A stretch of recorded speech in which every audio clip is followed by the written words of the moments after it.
薬棚には何が入ってるんだろう。医局中を漁りたい。ピロリ。芋の粉か。 At long last, we are getting answers. We are getting confirmation. Everything that was shown to us at the beginning of the season in the opening is all coming together. That is some great foreshadowing. I really enjoy how we've been strung along, as it were, all the way up until this moment, where the answers begin falling into our laps, and yet we have to question if things are really playing out as they seem on the surface. But at the heart of it all, we have a real question, and something that might finally put Maomao's place in all of this right where it belongs. And I am going to get into all of that here with my review and analysis for the Apothecary Diaries, episode 18. Hi there, everyone. Welcome to Camille's Harem, not just a podcast for novice writers by novice writers, but also a YouTube channel by novice writers for novice writers, because writing is an adventure, it's more fun with friends. And this episode really takes us someplace that we haven't gone to for a while in terms of the depth and the darkness of the world that Maomao inhabits. In this episode, we pick up right where we left off with the conversation of how does one devalue a courtesan. And Maomao manages to break herself away from this conversation, and really we get far more meaning behind what she told Jinji when she's like, that is an unpleasant question to ask. And not only because of the world that she's been a part of for most of her life, meaning the red light district, the entertainment district, and all of these women who have real value to her, who are sisters to her in a way. Well, we now realize that her mother is one of those people who was devalued by pregnancy, by being used up, by the perception, by being tainted, both literally and figuratively. We now understand what's been happening to her mother all this time, and it is unfortunately the really sickening sexually transmitted disease or bacteria that is syphilis. Maomao is able to extricate herself from the conversation with Jinji, letting him go off to have his conversation with people that we still don't know who at this point, while she goes back to her home, where she's able to try to escape all of that. But she goes and she visits her mother based on the conversations she had with Jinji. Feels like it's the right thing to do. She goes, administers the medicine that she needs, and contemplates how once it was like where her mother would just try to murder her. We see this even. And at times she would scream at her, chase her out of the room. And Maomao has continuously come back to her mother. And it's really interesting because she tries to tell herself at one point, I have lost the ability to love. It was lost in the womb. And yet she continuously comes back to her mother. And we see at the end of the episode when Shuri is saying, I have these special herbs that I'm going to get for this medicine. And she makes it sound as though I've got something for this very powerful potion, this very powerful medicine, the kind that will resurrect. And Maomao just almost leaps out of her seat. She's like, I need that because there's one person that I need it for. Very likely, she means I need it for my mother. A girl who's going to say something like that is a girl who has not lost her ability to love. And yet, as we can see, given the pain of being around her mother and just seeing this once beautiful, very intelligent woman reduced to practically a living corpse, of course, then, for a very practical individual like Maomao, it's very easy to say, I don't feel anything, that thing is lost for me, and to shut all of those painful emotions and memories away into another corner, and we see them arise for the briefest of milliseconds, and I love this, when Jinji later on tells her that Lacan has been trying to speak to her, that he wants to drop by and visit,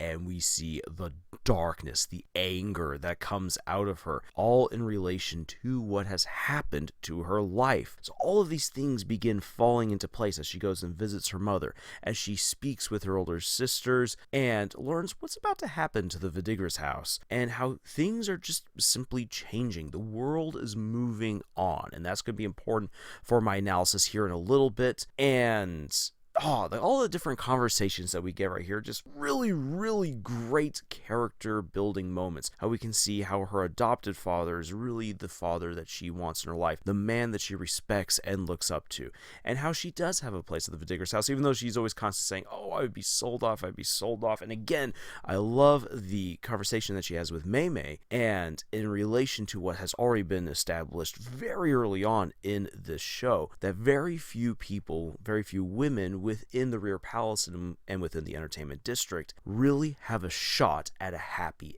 ending. And so you have to take whatever you can get. And what's neat is that, again, we see how the women within these different worlds, given what power, what autonomy they're able to take unto themselves, given their station, how they use it. I love how we can see how Perrin and how Maomao are like, okay then, I am not just simply going to take any person who is trying to buy me. I have feelings. I have aspirations. And I believe that for Perrin's case, that she is in love. Good girl right there. But their dreams, their desires, their aspirations, their love conflicts with the realities of the world that they are stuck in. And how do you resolve all of that? There are no easy answers within this story, and that helps to contextualize what's happening here with Maomao. Maomao, despite everything that she says in this episode and other episodes, she is becoming a power player within the palace. Sure, she's been removed from the Rear Palace and has been put into Jinji's household as a servant, but the way that she is looked up to, the way that she is revered, the connections that she has to other people makes her a growing power player. She has autonomy and free will that she can now exercise quite freely without immediate blowback and without the fear of being put onto the executioner's block or thrown into a ditch. However, all of that power does rush up against the realities, the strict rules and standards of the worlds in which she finds herself placed into. How then can she find out who she really is and what she really wants? And that's kind of what this episode begins to challenge, because when she returns home from visiting her mother, administering some medicine, talking with the ladies of the Red Light District, and finding out how things are all changing, she comes back to the palace and tries to forget all of that by just getting to work. And when she's then told, hey, I need you to go get some medicine for Jinji, who seems to be cleansing himself for an upcoming special ritual. I have no idea what that's going to be, but from what we can tell from the previous opening for the show and from all the context clues in the various discussions, we know that this is going to be big and special. So, something to look forward to in the upcoming episode. I'm excited to see what that all is. But when Maomao goes to retrieve the medicine that's been asked for, it's fun to see her again just be all childish and gushing over the different medicines, the herbs, and what kinds of concoctions are the doctors putting together here. And then, of course, finding the hill that has been kind of a set-aside reserve for all different kinds of wild herbs and flowers and whatnot to grow. Maomao just seems in her element, and yet it's communicated to us that this is all rather childish. While everything else in her life is moving on, while people are growing up, so too is Maomao. And this is really where I believe she finds herself at the end of this episode, is who are you going to be, Maomao? Because there are offers left and right for her.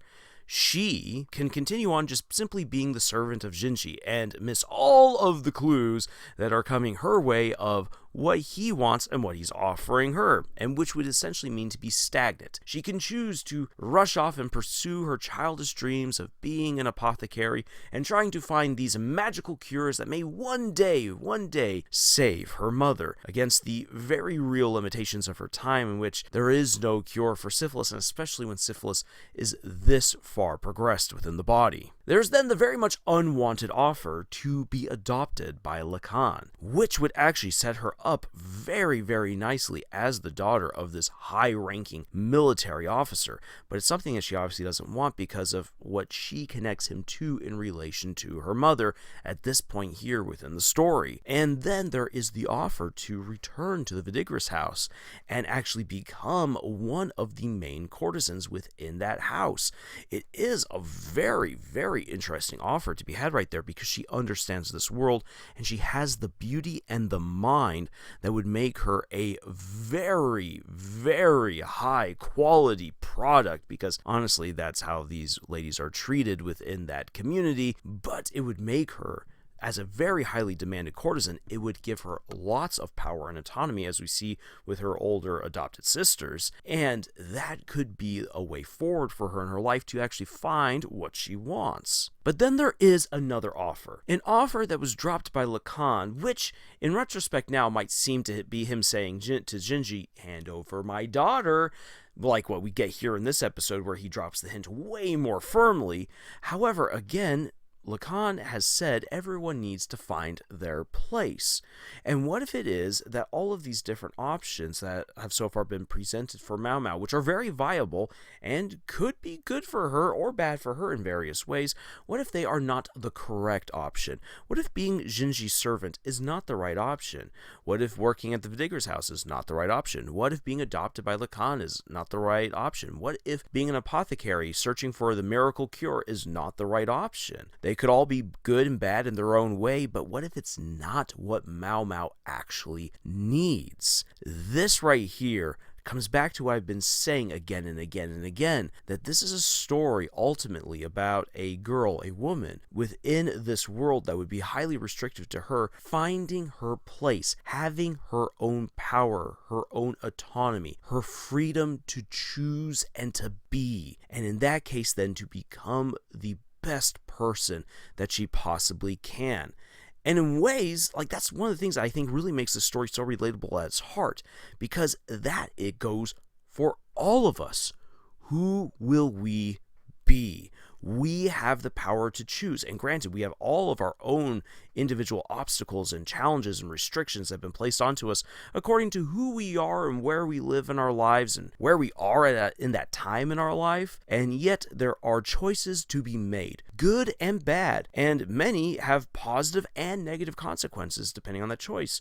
But who are we really to be? What will fulfill us the most? And that is a massive question to which there is no one answer, or I should say no one universal answer that fits for everyone. It is very highly individual, which we see playing out back at the Vidigger's house between Parin and Mei and what choices they are making. And I really do like that. I really like how that's all being shown. So ultimately, looking back here at this episode and what's all played out, a lot of very well executed exposition has been dropped here in this episode. We've learned so much through the conversations that characters have had, through their interactions, without any character just simply sitting down and delivering a massive info dump.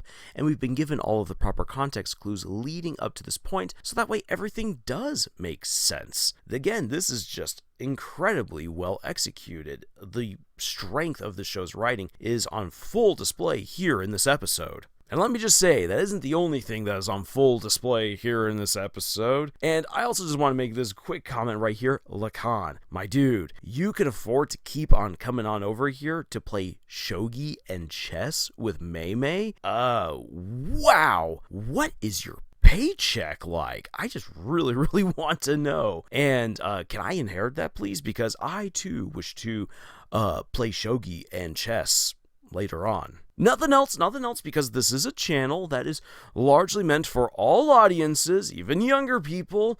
So yes, I'm just playing chess. But in any case now, things seem to be set for something rather big and drastic to happen in the next episode at this ritual. Again, something that has been foreshadowed, that has been shown to us since the very beginning of the show, since the very first opening. Oh boy, I'm excited to see where all of this leads.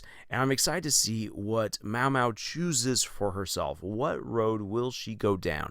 And I don't think it's something that she's going to choose really anytime soon, but the choices are being placed before her, and she is in a position to make a choice for herself. We've been building up to this. This will be a confirmation of her character and also a chance for her to learn really more about herself, because she has been burying stuff deep down. She is not yet the woman that she needs to be. More self-discovery is required. and that's going to be very interesting to see play out. But in the meantime, as we're waiting for the next episode to drop, if you're looking for more writing advice, reviews, analyses, and the likes, then please check out what else we have here on our channel. And if you'd like to support what we do, always liking, sharing, commenting, subscribing if you haven't done so really helps us out a lot. But what really would help us out is if you check out the books that we have published. Links for them are in the description below. And thank you so much for joining us on this incredible adventure that we call writing. And until the next spicy medicine or poison that Maomao dishes up to us,